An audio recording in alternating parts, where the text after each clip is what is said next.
రాష్ట్రంలో ఎక్కడా కూడా యూరియా కొరత లేకుండా అన్ని చర్యలు తీసుకుంటున్నామని రాష్ట్ర పౌర సరఫరాల శాఖ మంత్రి జిల్లా ఇన్ఛార్జ్ నాదెండ్ల మనోహర్ స్పష్టం చేశారు. ఏలూరులో అధికారులతో ఎరువులు సరఫరా పంపిణీపై నిర్వహించిన సమీక్ష అనంతరం ఆయన మీడియాతో మాట్లాడుతూ రాష్ట్రంలో కూటమి ప్రభుత్వం రైతుల సంక్షేమం కోసం కృషి చేస్తోందన్నారు. ఏలూరు జిల్లాలో యూరియా సరఫరా నిల్వలపై వాస్తవాలు తెలుసుకునేందుకు జిల్లా అధికారులతో సమీక్ష సమావేశం నిర్వహించామన్నారు. అబద్ధాలు ప్రచారం చేయడం ద్వారా రైతులలో అలజడి రేపేందుకు వైఎస్ఆర్సీపీ నాయకులు కుట్ర చేస్తున్నారని మంత్రి ధ్వజమెత్తారు. రైతుల సమస్యను రాజకీయ కోణం నుండి చూస్తూ దుర్మార్గంగా విష ప్రచారాన్ని వైసీపీ నాయకులు చేస్తున్నారన్నారు. నిజంగా రైతులపై వైసీపీ నాయకులకు జగన్కు ప్రేమ అభిమానం ఉంటే వారి హయాంలో కొన్న ధాన్యానికి ఎందుకు సొమ్ము చెల్లించలేదని నిలదీశారు. కూటమి ప్రభుత్వం అధికారంలోకి రాగానే రైతులకు ధాన్యం బకాయిలను చెల్లించిందన్నారు. అయినా కూడా కావాలని ఏదో ప్రచారం చేస్తూ రాజకీయ లబ్ధి కోసం వైసీపీ కుతంత్రాలకు పాల్పడుతోందన్నారు. వైసీపీ నేతలు చేస్తున్న అబద్ధపు ప్రచారాలను తాము ఖండిస్తున్నామన్నారు. నిజాయితీ ఉంటే వాస్తవాలు తెలుసుకోవాలన్నారు. రాష్ట్ర ముఖ్యమంత్రి నారా చంద్రబాబు నాయుడు, ఉప ముఖ్యమంత్రి పవన్ కళ్యాణ్ తీసుకున్న చొరవ వల్ల ప్రతిరోజు రైతాంగానికి భరోసా ఇస్తూ ముందుకు వెళుతున్నామన్నారు. జిల్లాలో ఇప్పటి వరకు ఖరీఫ్ సీజన్లో 33,762 మెట్రిక్ టన్నులకు గాను 32,757 మెట్రిక్ టన్నులు సరఫరా చేశామన్నారు.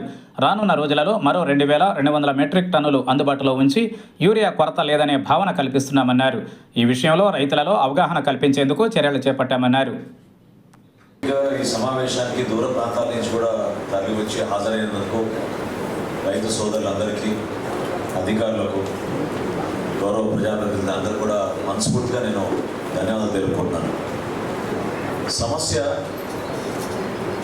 మనం ఈరోజు అధికారంలో ఉన్నాం. కూటమి ప్రభుత్వం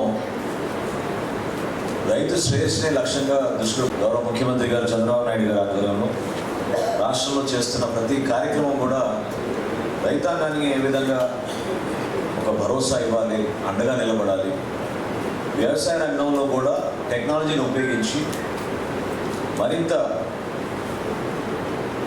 దిగుబడి, ఆదాయం పెంచే విధంగా ప్రభుత్వం నుంచి ఎల్లప్పుడూ అండగా నిలబడాలనే ఉద్దేశంతో మన ప్రభుత్వం ఆ రైతాంగాన్ని గౌరవించే విధంగా గత ప్రభుత్వం ఎప్పుడు చేయలేదు. మొట్టమొదటి చర్య 30 రోజుల్లోపే మన ప్రభుత్వం వచ్చినాక 1,674 కోట్ల బకాయిల్ని రైతులకి మనం తిరిగి వాళ్ళ ఖాతాలో జమ చేసాం. మొట్టమొదటి సభ, నేను గర్వంగా చెప్పుకుంటున్నాను, మొట్టమొదటి సభ మన ఏలూరులోనే నిర్వహించుకుని 1000 కోట్ల రూపాయలు మన రైతులకి ఆ రోజున విడుదల చేశాం. అంత ఒక ప్రత్యేకమైన ప్రాధాన్యత రైతాంగానికి ఇచ్చుకుంటూ మనం ముందుకెళ్తాం. ఈ తరుణంలో కొంతమంది కావాలని ఇటువంటి సమాచారం స్ప్రెడ్ చేసి అలజడి సృష్టించి కొంతవరకు సమాచారంలో కూడా జాప్యం జరుగుతుంది. మీ అందరి సమక్షంలో ఇందాక మనం రివ్యూ చేసాం. ఎక్కడ పొరపాటు జరుగుతుందనే దానిపైన కొంతవరకు గత అనేక సందర్భాల్లో ఇబ్బంది పెట్టి వ్యవసాయ శాఖ మంత్రి గారితో, ఉన్నతాధికారులతోటి, చివరికి ముఖ్యమంత్రి గారి దృష్టికి కూడా తీసుకెళ్ళి మన జిల్లాలో, ఏలూరు జిల్లాలో ఎక్కడ కూడా ఈ సమస్య రాకుండా చూసుకునే బాధ్యత మేమందరం కూడా కలిసికట్టుగా తీసుకున్నాం. అందులో భాగంగా మీకు వివరాలు చెప్పాలి. గత సంవత్సరం ఖరీఫ్కి 33,762 మెట్రిక్ టన్నులు యూరియా ఆ రోజున్న లెక్కల ప్రకారంగా కోరారు. ఈ సంవత్సరం మనకున్న అంచనాల మేరకు ఇప్పటి వరకు 30,557 మెట్రిక్ టన్నులు యూరియా మనం సరఫరా చేశాం.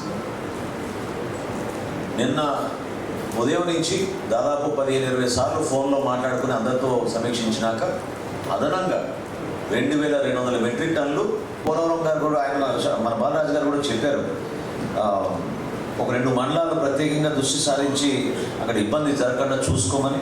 తప్పకుండా దాని గురించి కలెక్టర్ గారితో నేను ఎప్పుడైనా డిస్కస్ చేశాను. దాని గురించి కూడా ఒక పర్ఫెక్ట్గా ఒక ప్లాన్ తయారు చేసుకుని ఎక్కడ కూడా క్రాప్ ప్యాటర్న్ ఏంటి, ఏ టైంకి రైతులకు ఆ యూరియా అవసరం ఉంటుంది, ఏ విధంగా మేము సరఫరా చేయాలి అనే విషయం ఒక ప్రొఫెషనల్ విధానంలోనే మనం సిద్ధం చేసుకుంటాం.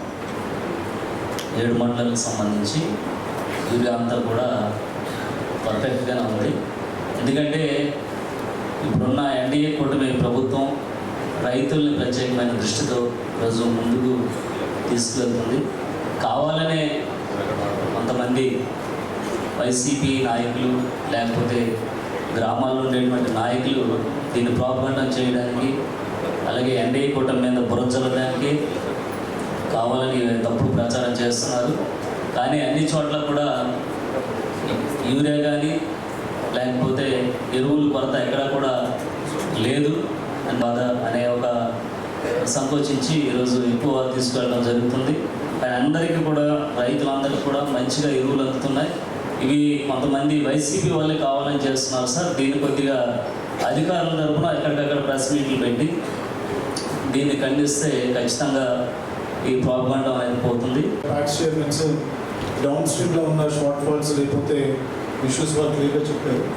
సో బాధ్యత ఎక్కువ అవుతానండి. సో అప్ స్ట్రీమ్లో ఐ షుడ్ అప్రిషియేట్ కలెక్టర్ గారు అండ్ జేడీ గారు అండి. They staying on top of things. ఎప్పటికప్పుడు కూడా ప్రొయాక్టివ్ పడుతున్నారు, మీకు ఏం కావాలి ఎంత కావాలనేది. సో ఆ విషయంలో మీడియా ద్వారా ప్రచారం చేస్తున్నారు. అవి నమ్మి చాలామంది ఎక్కడ ఇబ్బంది పడతామా ఎరువుల కోసం అని వాళ్ళు ముందుగానే ఎక్కువ వాళ్ళు స్టోరేజ్ చేసుకోవడం కోసమే అవసరం అవుతుంది. తర్వాత 3 నెలల తర్వాత అది మళ్ళీ అవసరం అవుతుంది. ఇప్పటికే 23,000 పైగా మెట్రిక్ టన్నులు ఇవ్వడం జరిగింది. ఇక 3-4 వేల మెట్రిక్ ఎరువుల యొక్క పంపిణీ దాని మీద ప్రత్యేక సమావేశాన్ని ఏర్పాటు చేయించి జిల్లా కలెక్టర్ గారితో, జేసీ గారితో, మా సహచర శాసనసభ్యులతో నిన్ననే 4 రోజుల క్రితమే పిఎస్సిఎస్ అధ్యక్షులుగా ఎన్నికైనటువంటి మా మిత్రులందరినీ కూడా పెట్టి మీటింగ్ పిలిచినందుకు ప్రత్యేకంగా అభినందనలు తెలియజేస్తున్నాం. ఈ యొక్క ఎరువుల కొరత అనేది కృత్రిమంగా ఈ తెలంగాణలో జరుగుతున్నటువంటి అంశాలని రోజు మీడియా సంస్థల ద్వారా ఆందోళన ఒక రకమైనటువంటి ఆందోళన రైతుల్లో నెలకొంది. దానివల్ల ఒక కట్ట కావాల్సిన వాడు 4 కట్టలు పట్టుకెళ్ళి దాని ఇళ్లలో పెట్టారు.